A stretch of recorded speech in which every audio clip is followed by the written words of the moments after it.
So welcome back to another episode of Do Resources Talks Early Childhood Education. I'm super excited to be sitting with Stacey. She's the author of 3 books. I have all 3, and I have one of them in digital format as well as hard copy. So let's see if I can get this right. So in 2008, the emerging curriculum from theory to practice. And then in 2011, the unscripted classroom, emerging curriculum in action. And then just a year and a month ago was pedagogical documentation. And then I'm going to forget the rest of that one. In early childhood settings. Early childhood settings. And my favorite part of the title is Children's Learning and Teachers Thinking. Yeah, that's it. Yes. And so wonderful books. If you don't have them, you need them. They're, I think I got them, I think 1 or 2 of them I got on Red Leaf, but I think I got the other one on Amazon. But yeah, you can get them in both. Yeah. But so Red Leaf is the publisher, and then there's a Canadian distributor, Bob Tratner. But you can get in touch with all of these people and places through Red Leaf Press and Amazon. Yeah. Wonderful books. So Sue lives very nearby, so sometimes when I meet people who've written early childhood books, it sounds so funny that that like my kids tease me because I'll talk about someone like they're like a rock star or something, whether it was Bev Boss or I've been following Mark Armitage for a while or whoever it is, and of course Jeff Johnson, everybody like he's got like almost like a cult following as well, and Ooey Gooey Lady, and my kids tease me like, oh Mom, are those the celebrities? And, and so with yourself, because when I first began to practice ECE, you were here in Halifax. You did leave for a while, but I still thought of you as part of the Halifax community, and she's returned. So we were at that conference last month, and I had a friend from Baltimore with me. Right. And I thought I'd sort of tease, and I'm like, do you know who that is? Do you know who that is? Carrying on, because I didn't know that she would know who you are, because I don't think of you as a rock star, but I should. Because she's like, yes, I know who she is. Her book, The Unscripted Classroom, we use it all the time. And she was sort of like embarrassed, like, don't embarrass me in front of Susan Stacey kind of thing. So it was neat. That's funny. Yeah. So Sue travels and presents, and you also teach at the college? I teach at the college, the Nova Scotia College of Early Childhood Education. I teach mostly curriculum courses, documentation, emergent literacy, which I love, and I've been teaching there for a long time, off and on. I did spend some time in the States, and which provided me with this great sort of network of people that I'd heard of over the years, writers, consultants, teachers, Betty Jones and Margie Carter and Deb Curtis and Ann Pello, and all these people we learn from, and we read their books. And in the States, because I was living there, I was able to go to conferences and actually get to know these people. So that was a real learning opportunity for me. And then went back to the college, but I also do like a lot of consulting and thinking about my 4th book. And I've always got something going on in my head about what's next. So I started my first one. Yay! Because Dan Hodgins said, bless you. Sorry. Our videographer has a sneeze. Yeah. Dan Hodgins had read something that I had prepared, and he said, this sounds like a book. And I'm like, you think? Really? And why not? So anyway, I started typing. I don't know if it'll go anywhere, but, whatever. Start somewhere. Yeah. My brain is always going, so. Yeah. So I thought we could chat just about a couple of different things. I actually, when you just mentioned being a consulting as well, I think it was the year before last, maybe the year before that I had you come to my program and spend some time. It was at that point in time that at our program, Kids Are Kids Early Learning, we had been documenting sort of for about a year, and all of the staff were at a very different place in documentation. And so Susan came out and she worked with us. We had some sessions with her on it. It's still, it's always going to be an ongoing process, because everyone is always at a different place in everything, in their programming, in their approach. So you have to constantly keep reevaluating where you're at. But it was exciting having you. It did make you very much like a rock star to several of them, and they're like, fought over your book today. I was trying to grab one of your books just to refresh my memory about like sort of a little bit of phraseology, and that was it. Two people were like, well, I have her book at home, I'm sorry, and I'm like, oh, they have always got your books. But at that point in time, we were really like, I was so married to documentation, and I still am. I still believe in it and the value, but also I have in the past year and a half going to conferences met up with a bunch of people who are like, I don't know if it would be appropriate to say purists, in that they're like, it's all about the play, and you shouldn't be taking time to do this, and you shouldn't be, it's about being there and giving the children what they need. And when I refer to the purists, this is I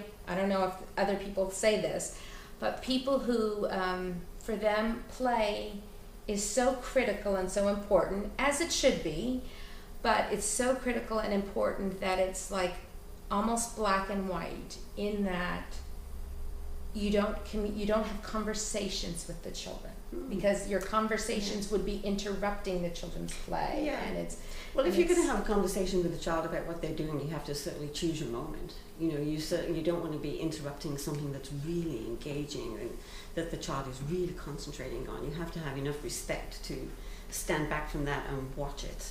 And the whole cycle of inquiry of watching, reflecting, thinking, responding, documenting, that whole cycle of inquiry starts with observation. I think we have to be careful to do more observation than talking. But there are moments, I think, when we can support children when they get like a little stuck, or that we see like an opportunity for a really, not the usual everyday questions that we probably ask way too many of, that are kind of meaningless, but an authentic question about, or just an I wonder, that's interesting, like you look a little frustrated, I wonder why it did that, that kind of thing, and then just step back again and let them get on with it, because I'm all about children constructing their own knowledge, not us, there's a certain amount of scaffolding we can do, but we don't want to take over. yes, And we don't want to interfere, we have to let them construct. And part of that is providing rich materials, loose parts, time, time to explore and find their own answers. And to respect the fact that children are competent and they can do that if we give them the right materials and a good amount of time and just a little bit of support when they need it to move them forward when they get stuck. And documentation is a part of that. I get a little worried when I see people trying to document all the time, or they have a certain amount of documentation they feel they have to do. For me, documentation is about choosing the moments to document very carefully, sort of after reflecting on like, why is this important to me? Why is this interesting to me? Why was it interesting to the child? Why do I, you have to ask yourself, first of all, what is it I want to document? And so, like, there's this piece of play. So what does it mean? Is it worth documenting? And if it is, then you document, and then you can ask yourself, now what? What does this documentation tell me that moves me forward? What is it about this play that's special or interesting or raises questions for me or for the child?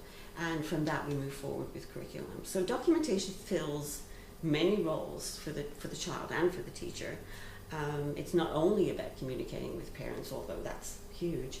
It's also about reflective practice for the teacher, but I think we have to really choose our moments to document. We can't be letting it sort of take over our practice. Anne Pello made a good point about that at the conference last week. We don't want it to be all-consuming, so that it takes us away from the children, but we want it to be enough. It's a balance. We want it to be enough that we can take it back to the children and say, this is what happened, like this past week, look at all these things that you did, so what do you want to do next? Like, what are you thinking about this? I think it's important to take it back to the kids and get their thoughts about it. So we do a retreat at our program every fall, and so I'm currently formulating sort of the theme or the approach of our retreat, because for us, where we're at with documentation right now, we're still very much involved in it. But what I would like to do is really think about, and Liz, both yourself and Liz had said to us, Liz Hicks, what is the purpose of your documentation? So a lot of people will often say the sentence that it's to make, that their purpose is to make the learning visible, right?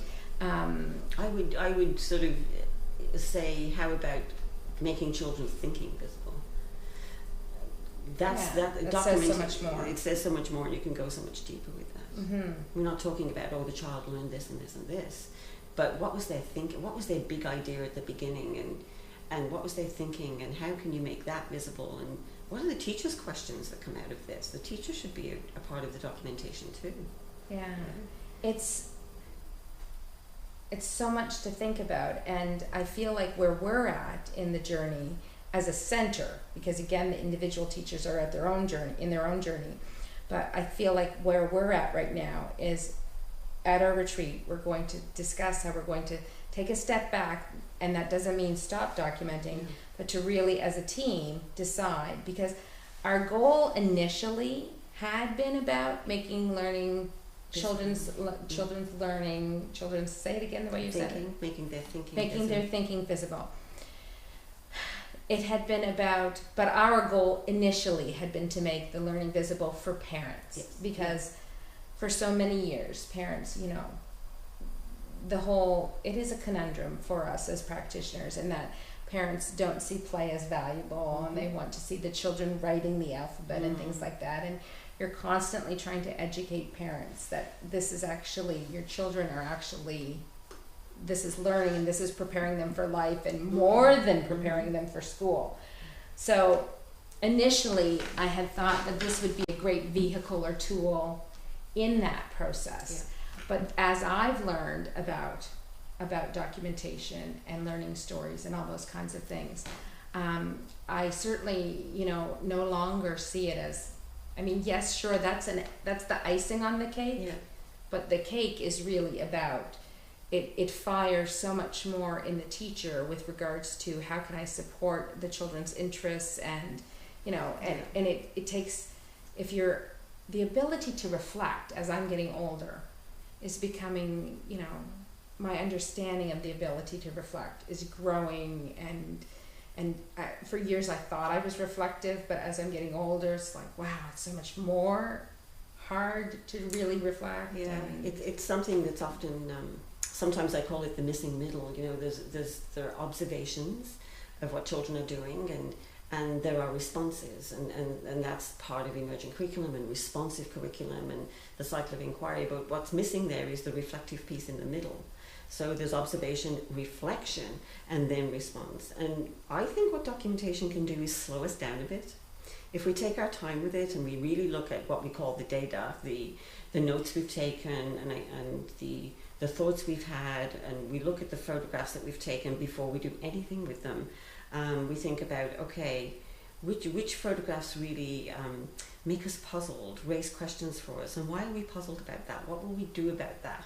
And as a group, I think it's really valuable to discuss all these things in a small group, with our teaching partner, in our team, as a large group, as a center, to look at documentation together, because it helps us solidify, this is what the children are exploring, how can we support that?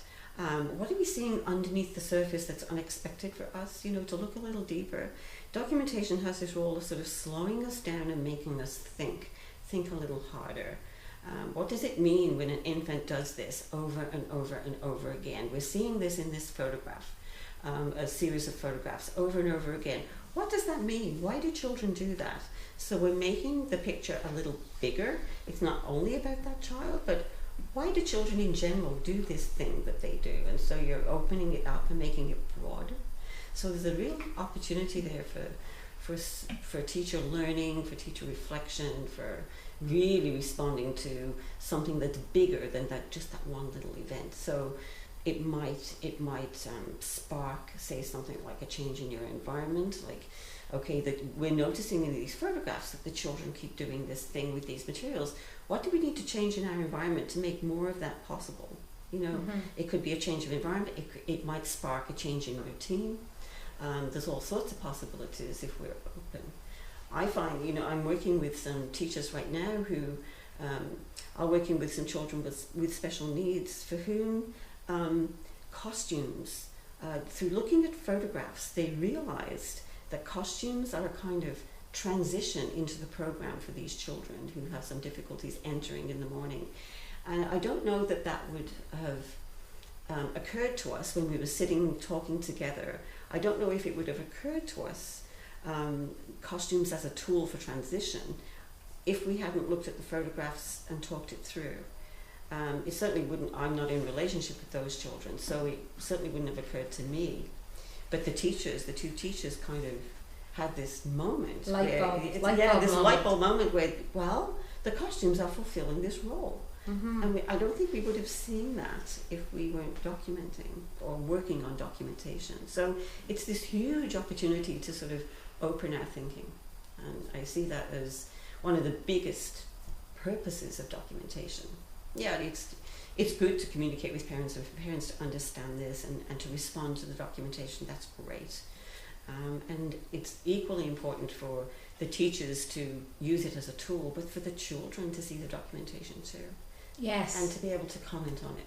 Yes. Yeah. And that's making sure to, so for us, that was another thing, was we were all about having the pieces of documentation, you know, up on the wall and things like that. Yes. But then the classrooms make sure, as we moved along through the process and the evolution, making sure to have the binder of it all down low for the children. Yes, absolutely. And you know, the pages get all mangled and everything else, but they love looking at it. And they will talk about it again, even though that little project or event might have happened 6 months ago. When they look at it together, if they can pull those books off the shelves, those binders or whatever, and they can look at it together, they talk about it again and new thoughts come up. And if we're listening, sort of in the background, if we're listening and jotting down some notes, we can use those new thoughts and we can go back to that project and say to the children, you know, you remembered this and then you said this, you know, which is different. Why do you think it's different now? You know, and you can have that conversation with children. And you might revisit that little project or event and see if they want to take it further. It's just an opportunity to talk again, to revisit, you know, to rethink. Yeah. Now, one classroom had been trying to get documentation that they would accomplish. They were trying to, I'm not sure like if it was relative to a very specific idea that the children were involved in, but they were trying to have a very quick turnaround with regards to documentation of this particular interest. So as the children would arrive in the morning, they would have the pieces of documentation on the table. And the children were so excited because these pieces were relative to yesterday kind of thing. And it seeing brings what them back into the exploration. And they were, and as you know, they were just sort of standing back as educators, and the children were having rich discussions together about look, and then they were just going and doing things. And it helps them to pick up where they left off, especially for part-time children. I find that part-day programs use documentation in really clever ways. You know, if you've got a child who's coming on Monday, Wednesday, Friday, or they're coming on half days or whatever, it's useful to have the documentation like you've just described it there on the table when they come in, to refresh their memory. And they might choose not to go back to it, but at least it gives them the opportunity to revisit and rethink and think, oh yeah, that was fun, I was using these materials, they're still there, I can go back to it. So it's like a potential springboard. Yeah. And they could choose to not spring. It's interesting you should say that, because we were in, a group of us from Halifax were in Reggio Emilia last year. And in Reggio Emilia right now, they're using the word relaunch. Oh. And I love that expression of relaunch. It's in their documentation in many different places. So, and it's tied into scaffolding. And what happens is that when you read their documentation, which is, I mean, their documentation is just phenomenal, but they are given hours to do it, and they have the support of an artist, you know, a graphic designer. Yes. They have all these supports, which is very different to North America. But in their documentation, you'll see that the children, let's say for instance, they're exploring materials, and they might be new materials to the children, and the children start chatting about a scenario, a play scenario, or the children start telling a story, and the teacher sees an opportunity to relaunch. And so she'll say, the children, for instance, in one piece of documentation, were exploring with black and white drawing materials, paints and drawing materials, black and white. And the children started telling stories about black and white. And the teacher just very quietly said to a couple of them, "Could you tell me a story about black and white?" So that's sort of like a little relaunch. They tell the stories, she writes them down, that's part of the documentation. And it took off for the children into all sorts of different directions about stories of colours. You know, and so this relaunch, this little piece of scaffolding, it might be just a question, is all that it took for the children to sort of just expand and go off in all sorts of different directions. So that's exciting for the teacher, you know, it's exciting for the children, it's exciting for the teacher, but I love that expression, because it is like a springboard. It can take you in all sorts of places that you might not have thought of yourself. A lot of,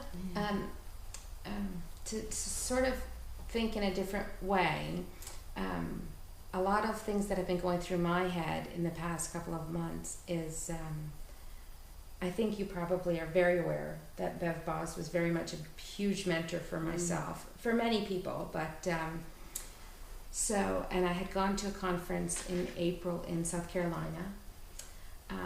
That's where I really first became exposed to a lot of information about play work. And that's a totally sort of different approach, and it's quite different. And play workers and early childhood educators, while there are some similarities, there are some big differences too. And that almost makes me tie in people in early childhood education who I, in my head, give like the label purist. I almost think of them as very much, you know, along the same train of thought as the play work. Yes. And some of us who had gone and attended these sessions basically think that Bev Boz, although she probably didn't know it or think of herself as a play worker, was a play worker. Yeah, I think so. And so these conversations that you and I are having about springboards and things like that, I know that at Bev's the program where she worked, Roseville Community Preschool, and they have continued this practice as well because it's very much a part of their value system, saying to children really to not converse with the children very much because they see adult conversation with the children as unnecessary, because the children are just, they are doing everything. The children are the curriculum. But to say to the children, do you have all that you need? Is there anything I can get for you? So that is, when you were just chatting, to me, the same thing. It's a relaunch, right? Yeah. Because if they're, you know, right in that moment, they're so involved in what they're doing, and, you know, I need more tape. So the teacher has just quietly, and now sometimes I know that with play work, some of the things they talked about is, of course, so certainly the common thread to all of this is huge observation. Yeah. So with play work, if you see that the children need more tape, like you're sort of like a detective, because you visually see something you think they need, you would more put the tape nearby and almost like with your foot sort of push it towards them, or put it in there, or if it's or anticipate.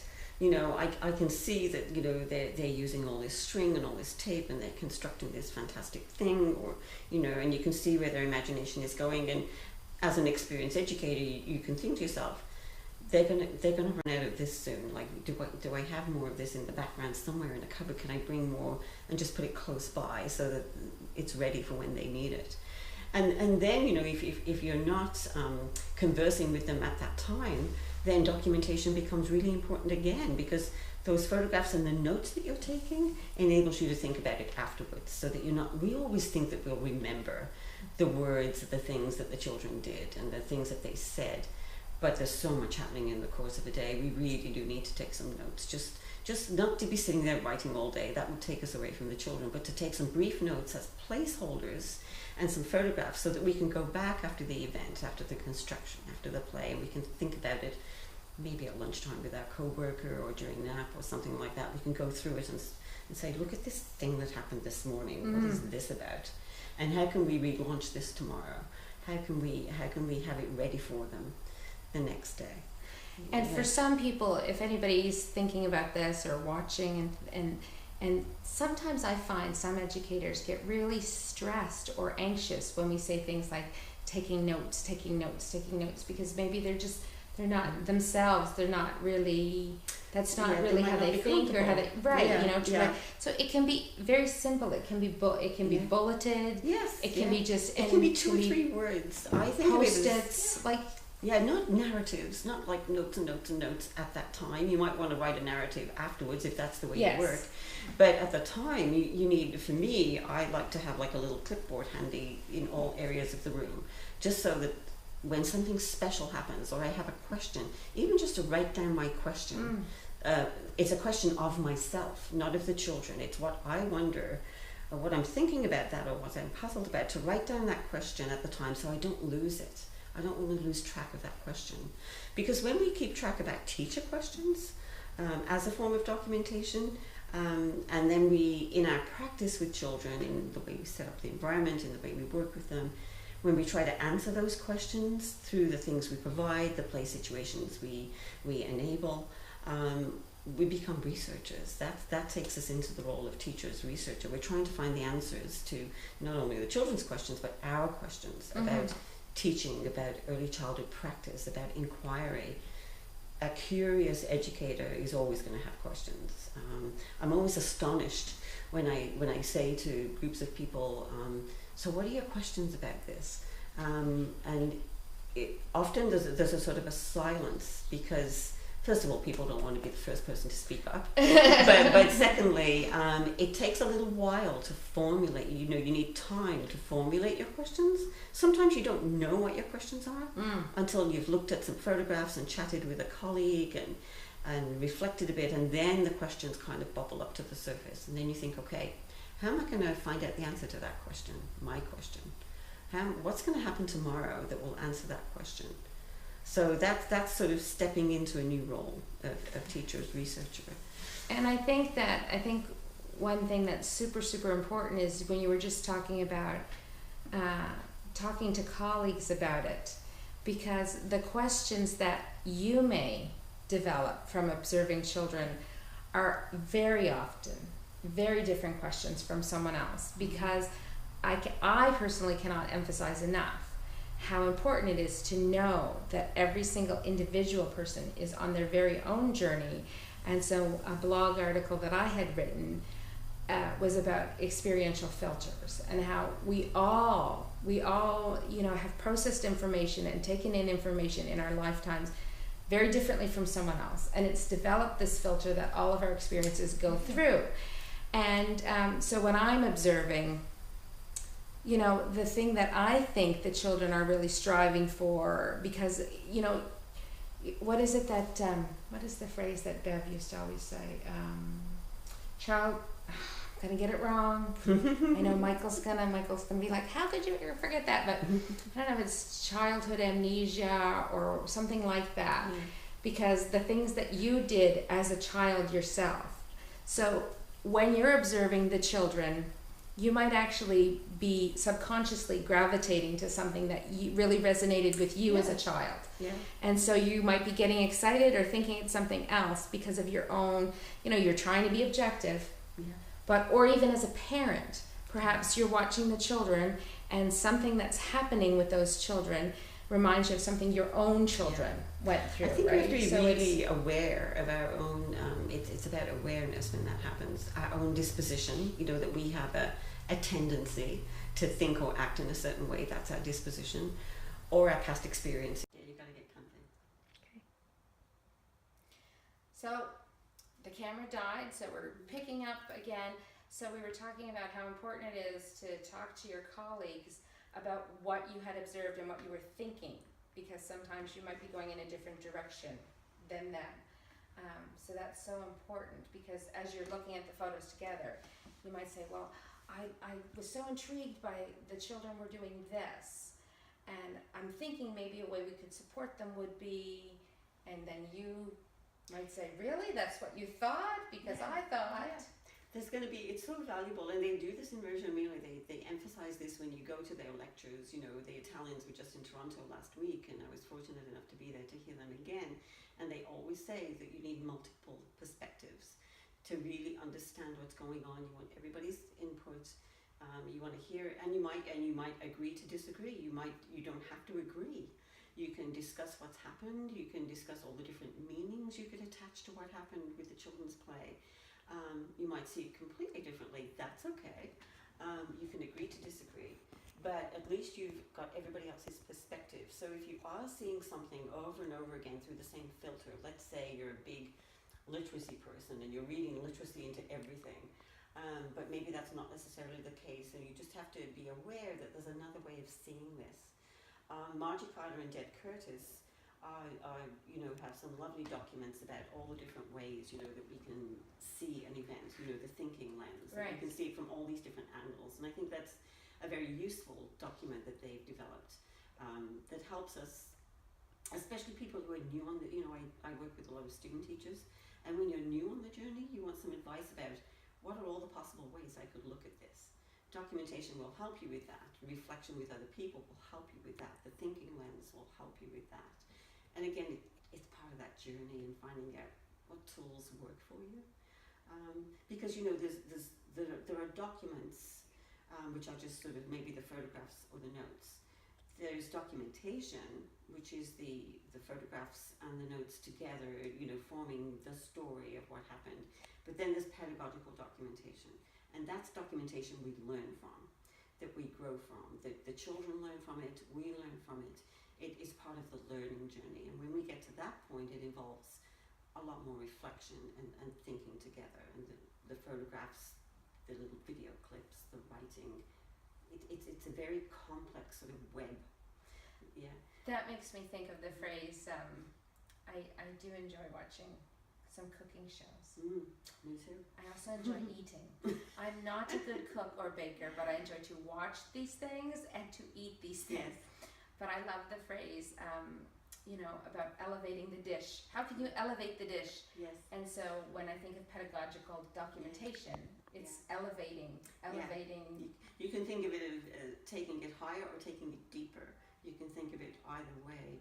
And I think the more puzzled we are, the more questions that arise out of a piece of documentation, whether it's just rough, raw material or whether it's a finished piece, the more questions that come up, the more puzzled we are, the more disequilibrium that we experience, the more we grow.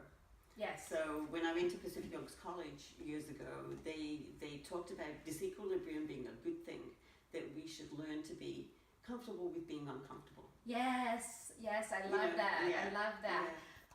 Yeah. Yes, we talked. I think we talked about that when Anne was here at that conference. We said that phrase. Yes. I feel like it came up a lot. Yeah. Being uncomfortable, be comfortable with being uncomfortable. Yeah. Yes. Of not knowing exactly where this is heading, or not knowing exactly what this means. But that's good, because we can be a researcher. We can find out. It keeps us motivated in our work. I think it keeps the work really interesting. It keeps our minds working. And when we're sort of in the role of teachers, researcher, or detective, it's kind of exciting. You just never know what's going to happen next from day to day. It keeps us on that sort of growing edge, if you like. I like to call it a growing edge. That sort of little precipice where we're not sure, we're going to step off, and we're not quite sure where this is going, but it's good, because we'll discover something along the way. Mm-hmm. Yeah. Reminds me of when my younger daughter and I went ziplining in November over alligators in Florida. I certainly was uncomfortable. So the idea of be comfortable with being uncomfortable, because I was petrified.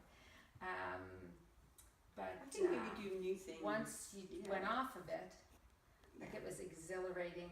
Yeah. It opened my mind in many different ways, certainly risk-taking. And then afterwards, the discussions and the experiences with all the other people who had done it.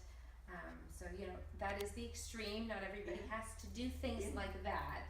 But just, it's a great analogy in that, to grow, like you were just saying, to continue to grow.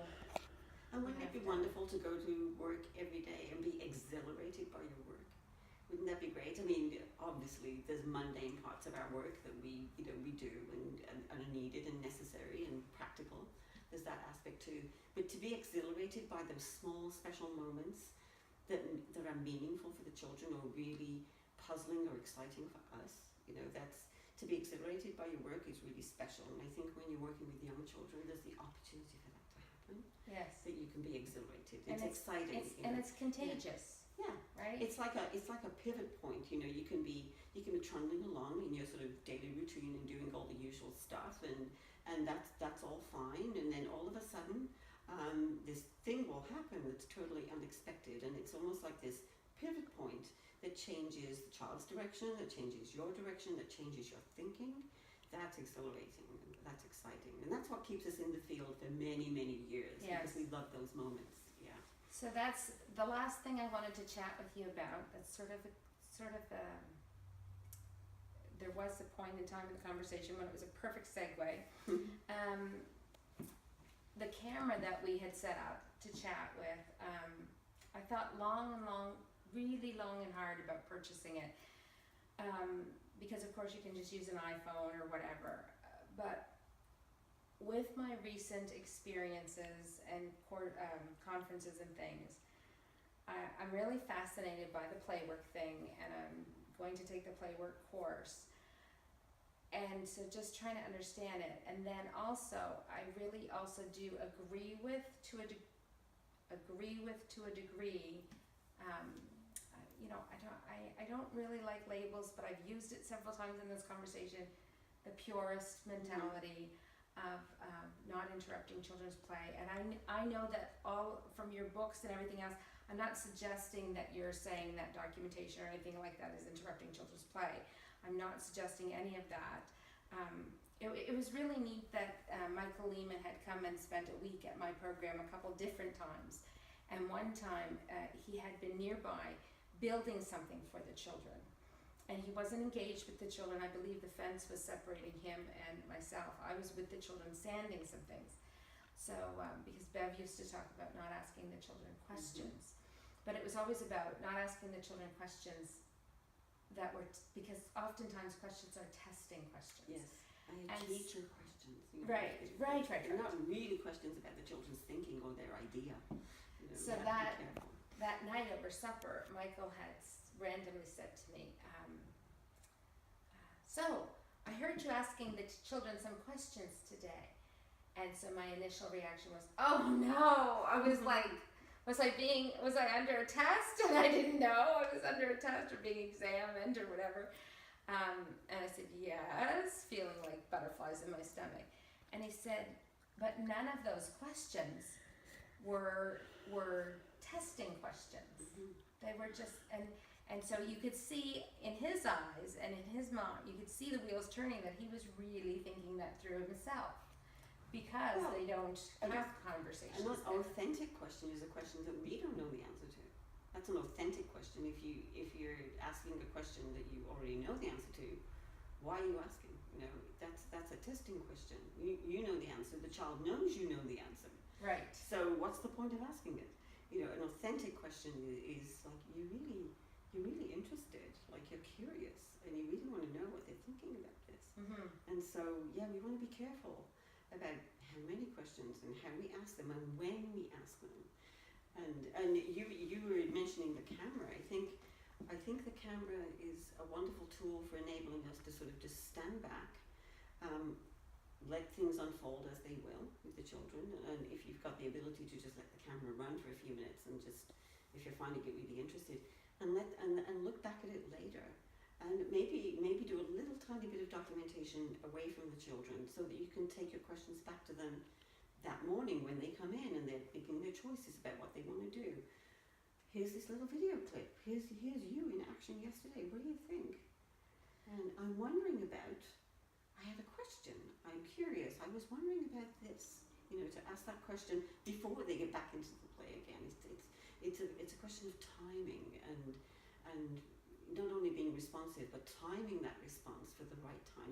Many people, actually these days, many people are using inquiry emergent approaches, are having morning meetings with their children before they get too involved in play, so that they can take documentation back to the children and discuss it and show it to them. Right. Ask their questions then, so they don't have to interrupt the play later. They can just, they can just stand back again.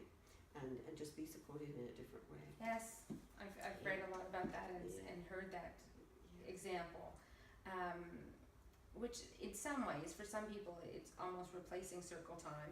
Yeah. And then some people don't even think there's a place for circle time. Yeah. It's very interesting. Dan Hodgins and Teacher Tom just had a podcast Yeah. episode about their different Yeah. opinions on the purpose and the intent of circle time. You've got to know your purpose. You've got to know why you're doing it, and you've got to break away from the script of the usual way to run these meetings, or the usual way, whatever that is, of, the traditional usual way of having a circle time. It can be a morning meeting. Can be anything. It can be 5 minutes with 6 children looking at documentation before choosing what you want to do today.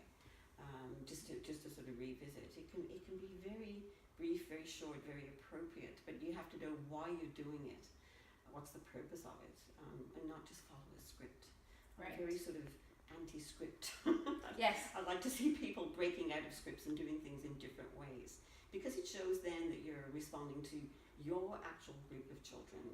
The groups of children we get year after year, they're different every year.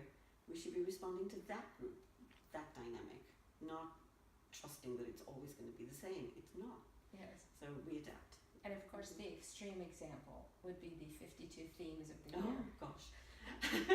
Don't get me started. That takes us, no, we're not, that's a completely, no, we're not going down that road. So I can't wait to see your face. So the camera, when I finally decided to buy it, because I had a multitude of negatives and pros and cons about what I was thinking I was going to do with it. So I'm still not completely okay with what I'm doing with it. But I can't wait to see your face, because I feel like for a lot of us, it would be very dramatic gut feeling to it. So I bought the chest strap. Yes. And so that we put it on the children if they want, and the camera's on them, and then as they're playing, it's videoing. Interesting. So a purist... It's the child's eye view. Yes, so a purist would be thinking that is completely changing their play and interrupting their play and all those kinds of things. So my hope with it is that as the children, and certainly if some children don't want to wear it, because there's the chest strap and there's a little helmet as well.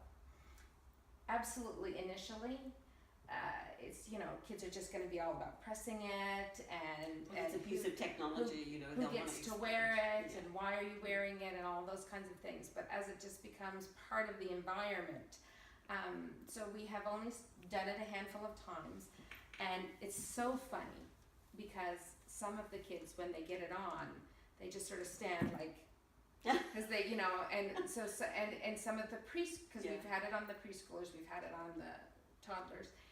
And so very quickly, the toddlers forget about it very quickly, which you would expect, right? I mean, attention span, etc. But the preschoolers, it's so interesting because you can see that they've been told different times in their life to not get things wet that are electronic. Yes. Because there was some water. And so my eldest daughter is working in our program for the summer, and she sort of almost has this as a bit of a project for herself. And she's like, it's okay, you can get that wet. And see, again, those conversations are interrupting the play and interrupting the moment. So they do forget. And I know that there was almost like a gang of preschool boys on these little tiny things that are referred to as scoot and zooms. Yes. And you watch this little boy go and get a stuffed animal and with surveyor's tape attach it to the scoot and zoom, and then he was on it talking to his friends and they were all around, and incredible perspective. And so my plan is that as educators, we will watch these videos and it will give us a different perspective of children's play. Totally. And the parents. And to look at the environment from the child's point of view. When you're down on the floor playing with your friends, what does it feel like? What do you see? What would grab your attention?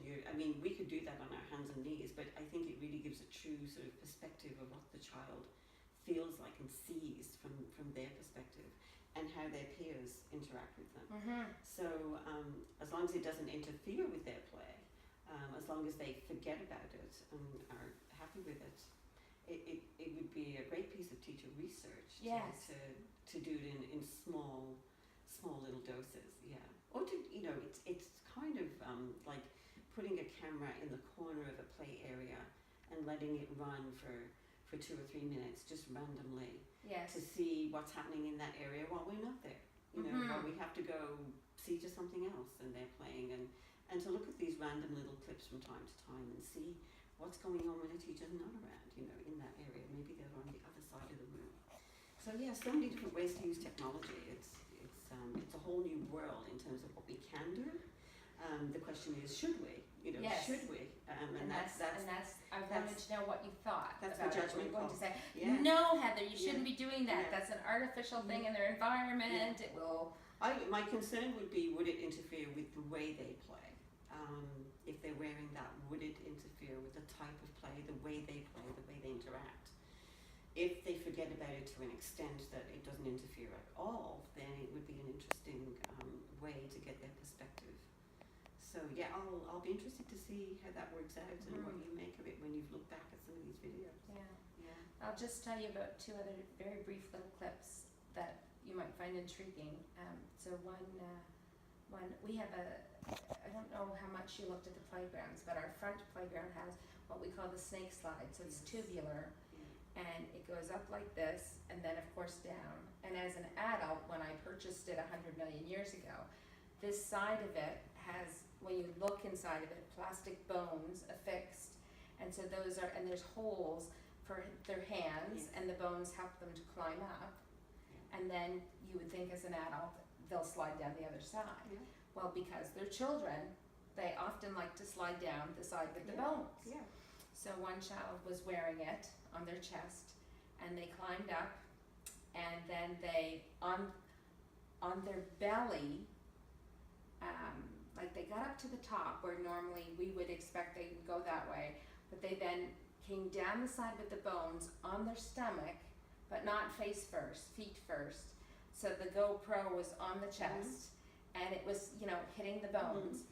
And then they got off and they were chatting with some friends, and so it was very obvious that the child hadn't given any thought whatsoever to the fact the camera was there. And it was really neat, like listening to the child's noises they were making as they were going down.